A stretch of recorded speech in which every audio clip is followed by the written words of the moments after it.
Nous étions pleins d'impatience alors que nous attendions les arrivées à la zone de récupération des bagages de l'aéroport. Mon beau-frère Bob est venu avec ses 2 jeunes filles, Danica, 9 ans, et Louise, 7 ans, rejoindre mon fils David, 12 ans, et ma fille de 9 ans. Sheila. Les enfants ont déployé avec enthousiasme une grande banderole sur laquelle était écrit « Bienvenue à la maison, maman ». 15 jours plus tôt, mon épouse Mandy et sa sœur Hélène s'étaient lancées dans un voyage vers les côtes sablonneuses du Belize, cherchant un répit face au froid mordant de l'hiver du Minnesota, en particulier en janvier. Lorsque les passagers de l'avion ont commencé à apparaître à la porte, l'enthousiasme des enfants a débordé et ils ont éclaté de joie en voyant leur mère. Les 2 dames semblaient radieuses, leur bronzage et leur sourire rehaussant leur beauté. Mandy a embrassé David et Sheila avec amour, les comblant de câlins et de baisers. Elle s'est ensuite tournée vers moi, me délivrant un fervent baiser en guise de récompense. La tenant dans mes bras, j'étais réticent à la relâcher, exprimant à quel point elle m'avait manqué. « Attends juste jusqu'à ce soir », murmura-t-elle à mon oreille, faisant allusion à son désir de me montrer à quel point je lui manquais. En effet, ce soir-là, elle a exécuté son précédent conseil avec conviction. Même après 1 décennie et demie de mariage, elle me comprend profondément, y compris mon penchant pour les lignes de bronzage. Une fois les enfants endormis, nous n'avons pas hésité à nous retirer dans notre chambre.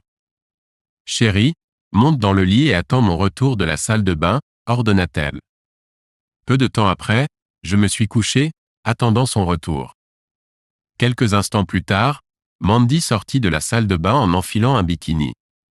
Le trait le plus captivant de Mandy a toujours été son visage radieux, toujours prêt à sourire.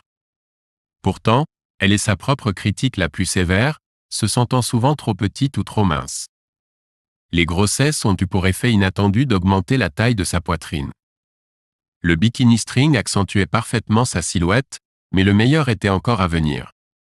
Au bout du lit, Mandy affichait son bronzage acquis à la plage. Peu à peu, elle fit glisser son string vers le bas, dévoilant de subtiles lignes de bronzage là où se trouvaient les bretelles, ses parties intimes conservant leur teinte porcelaine intacte. Alors qu'elle dégrafait son haut de bikini, le laissant tomber sur sa poitrine, l'excitation monta.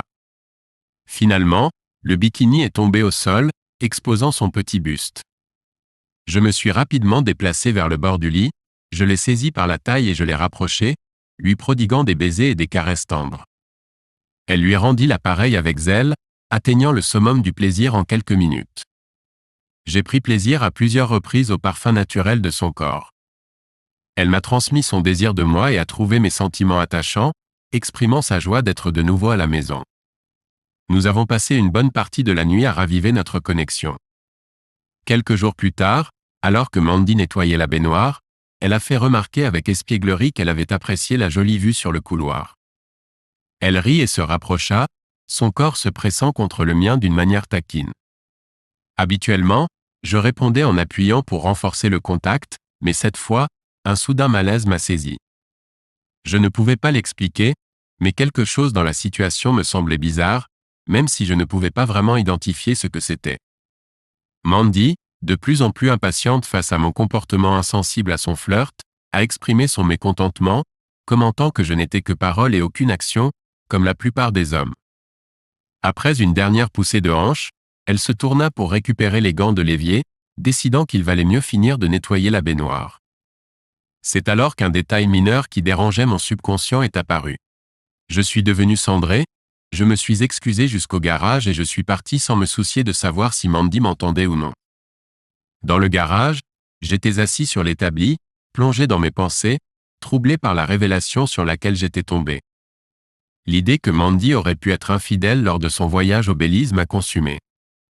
J'étais sûr d'une chose, si Mandy avait fait un effort, il ne lui aurait pas été difficile de trouver un partenaire consentant. La seule explication logique à ce que j'avais observé était qu'elle avait tenté quelque chose avec sa sœur pendant leurs vacances. Quelles mesures prendrais-je s'il s'avérait qu'elle avait été infidèle? La réponse était sans équivoque. Je la quitterais sur le champ, malgré la douleur que cela occasionnerait, notamment à nos 2 enfants. Pourquoi agirait-elle ainsi envers moi, envers nous? Est-ce que je fais vraiment une si mauvaise épouse? Ces questions ont tourné dans mon esprit pendant le reste de la nuit.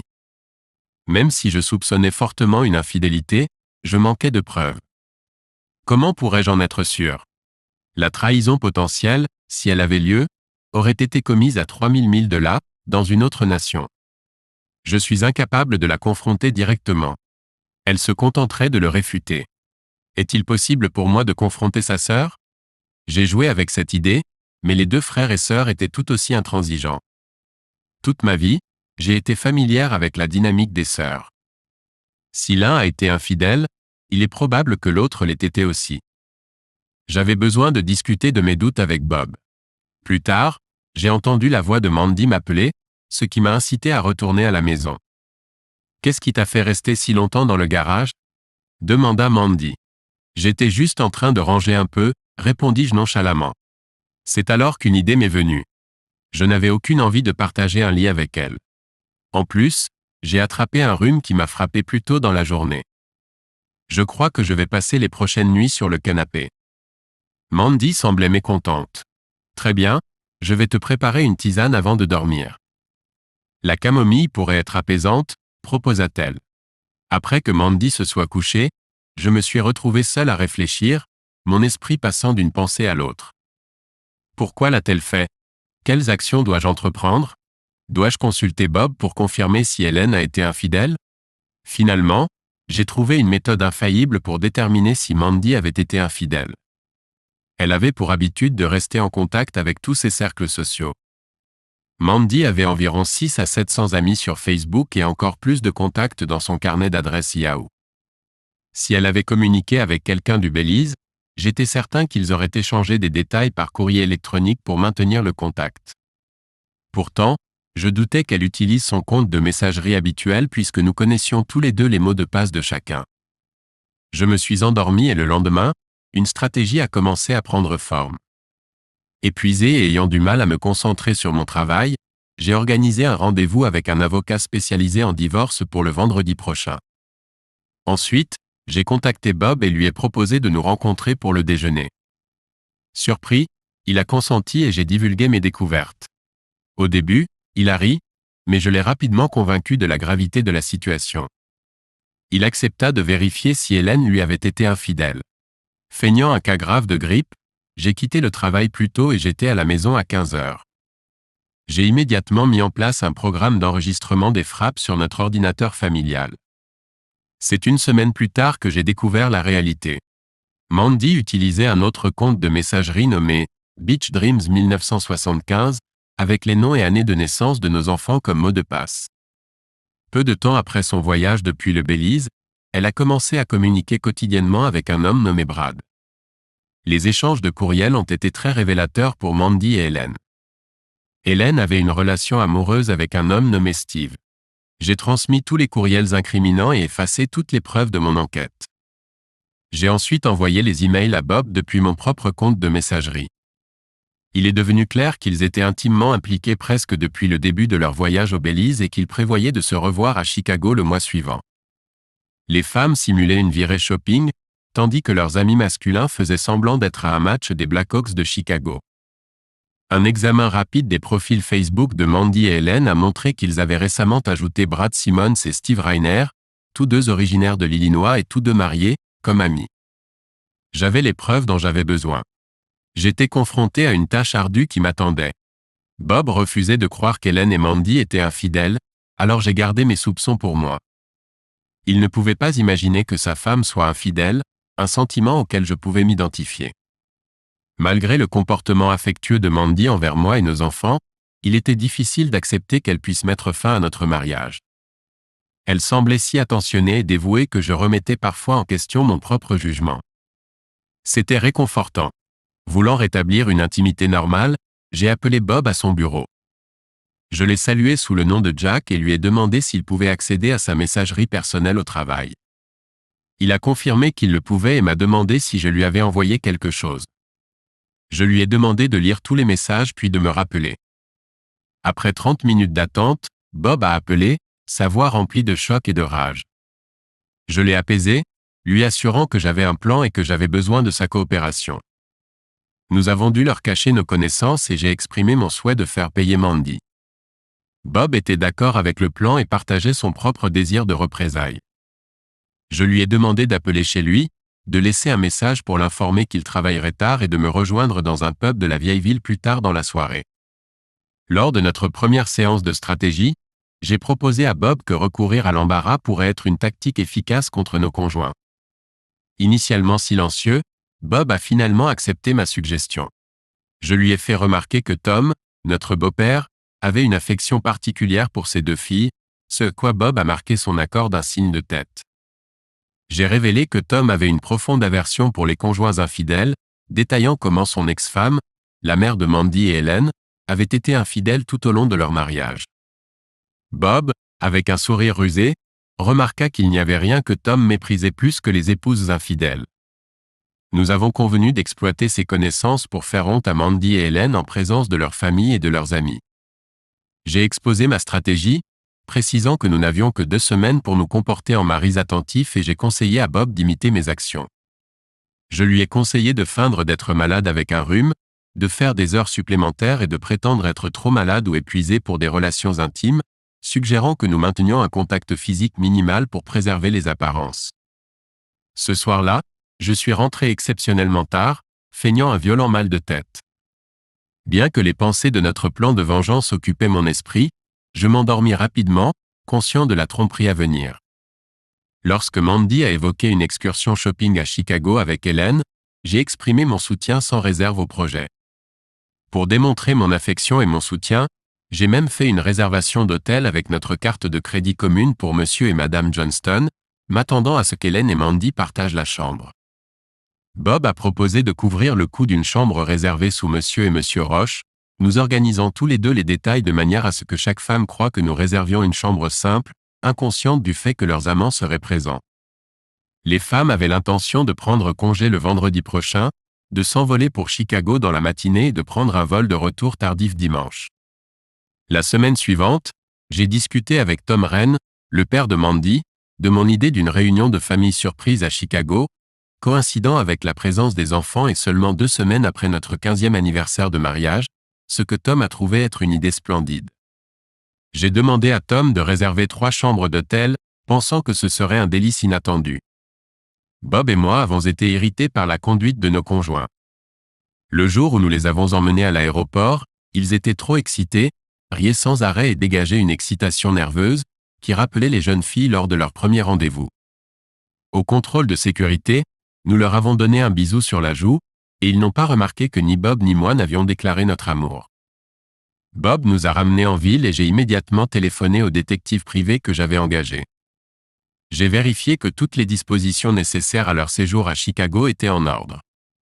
Le lendemain, nous nous sommes tous retrouvés à l'aéroport. Pendant le vol, Tom a échangé ses sièges avec mon fils David pour s'asseoir à côté de moi, et sentant que quelque chose n'allait pas, il s'est enquis du problème, observant que Bob et moi avions l'air d'aller à des funérailles. Je me suis excusé de ne pas l'avoir informé plus tôt et j'ai partagé la triste nouvelle de l'infidélité de nos femmes. J'ai expliqué qu'un détective privé rassemblait des preuves en faveur d'un divorce et que nous prévoyions de déposer une plainte dès que nous les aurons surpris en flagrant délit avec leurs amants. Tom a exprimé sa tristesse, offrant une main réconfortante sur mon épaule, et a déploré que les années qu'ils ont passées avec lui n'aient pas suffi à les redresser. Submergé par l'émotion, Tom se mit à pleurer, exprimant son incrédulité face à la douleur qu'il ressentait une fois de plus, avant de retrouver son calme et de retourner à sa place. À notre arrivée à l'aéroport de Chicago, Alan White nous a accueillis et nous a remis, à Bob et moi, 2 enveloppes. À l'intérieur se trouvaient des photos accablantes et un DVD documentant les activités de la nuit précédente. Il nous a informé qu'un serveur de traitement nous contacterait sous peu et que son agent surveillait les chambres. Son assistant nous alertait au moment le plus incriminant pour confronter les amants. À midi, les épouses de Simmons et Rainer recevaient des colis similaires. Nous avons demandé à Tom et Alan de s'occuper un peu des enfants, car nous avions besoin de temps pour évaluer la situation.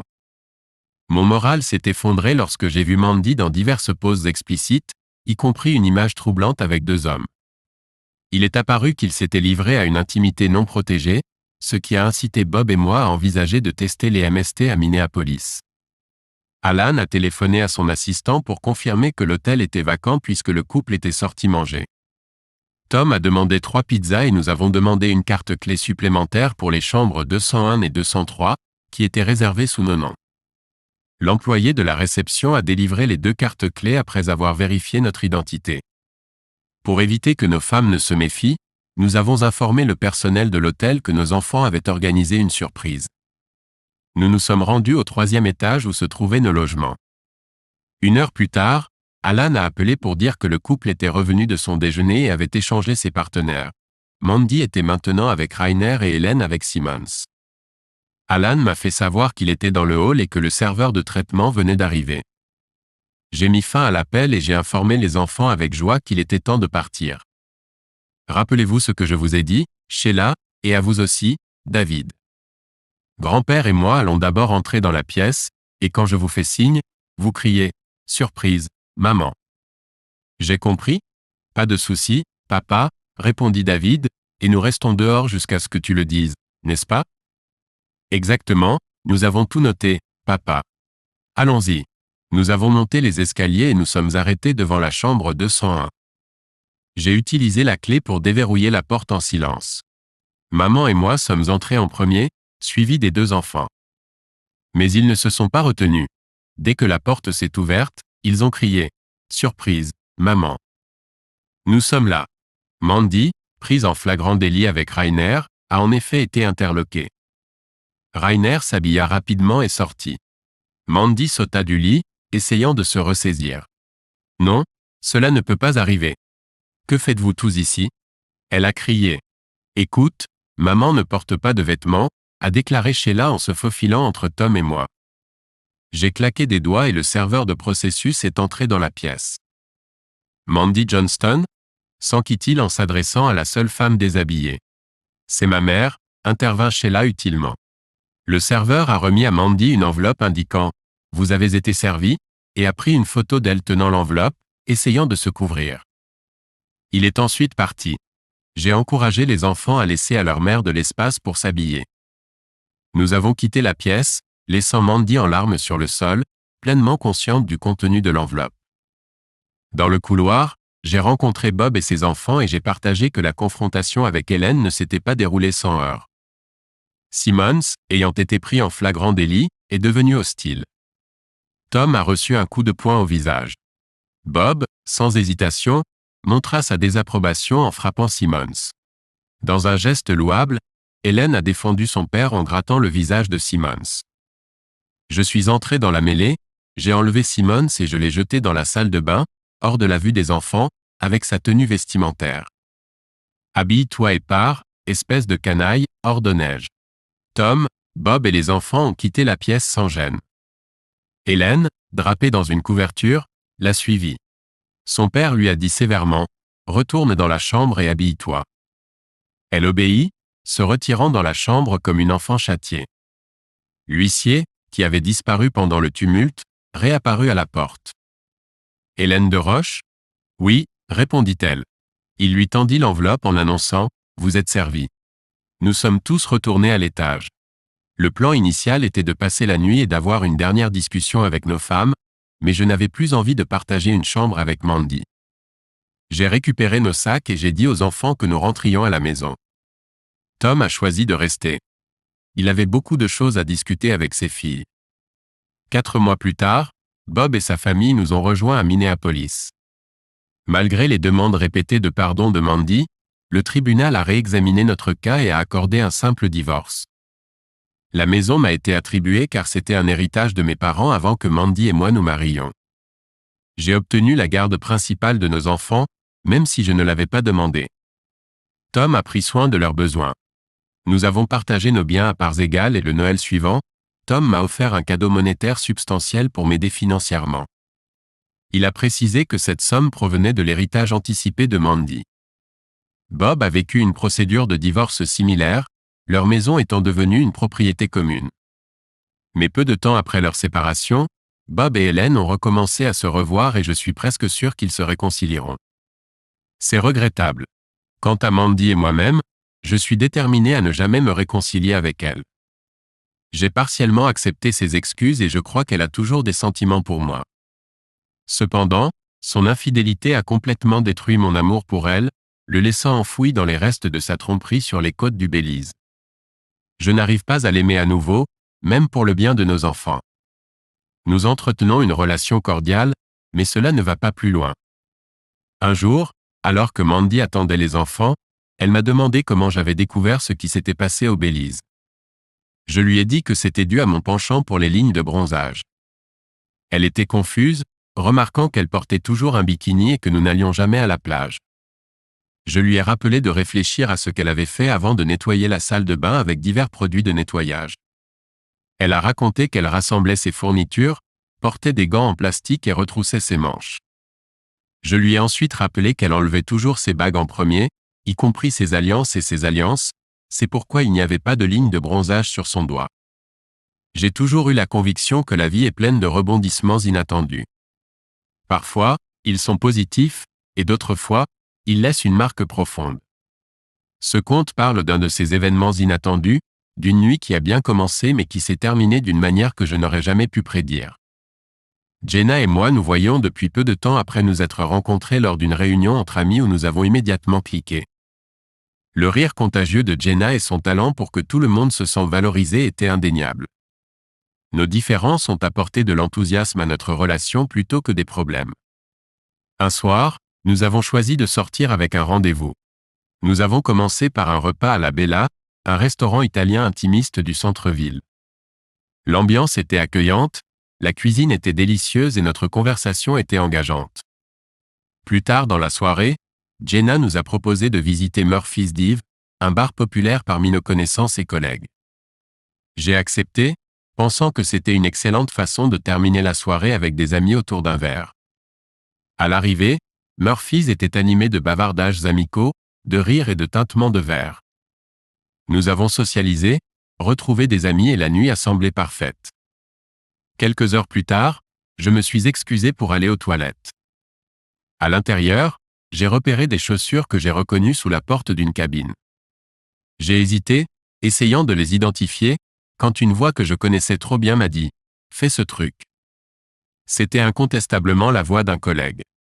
Réalisant que c'étaient les chaussures de Jenna, j'ai été submergé par des sentiments de colère, de trahison et de choc.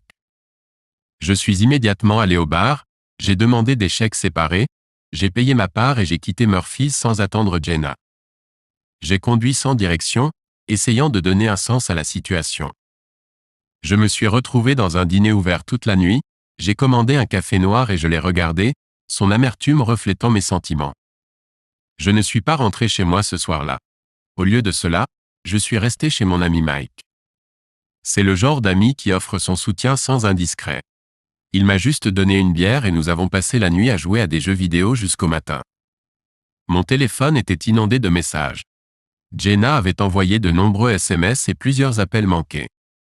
Elle s'est excusée, affirmant que c'était une erreur d'ivresse, mais tout cela me semblait être des mots vides de sens. J'ai pris quelques jours de congé, pas prêt à affronter mon collègue ou les inévitables rumeurs du bureau.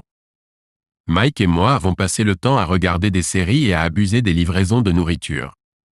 C'était une distraction bienvenue. Après une semaine, j'ai accepté de rencontrer Jenna. Nous étions assis dans le parc lorsqu'elle s'est mise à pleurer abondamment. Elle a insisté sur le fait que cela n'avait aucun sens et qu'elle l'a immédiatement regretté. J'ai été envahi par un sentiment d'engourdissement. Je lui ai dit que j'avais besoin de temps seul pour réfléchir.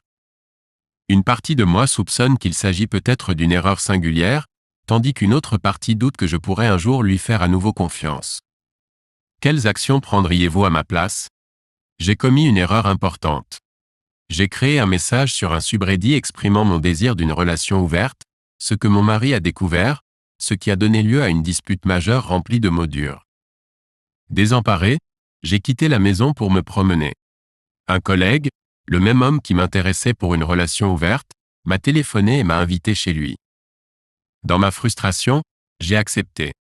Alors, je lui ai demandé de venir me chercher, et nous sommes allés chez lui, avons pris un verre et regardé la télévision.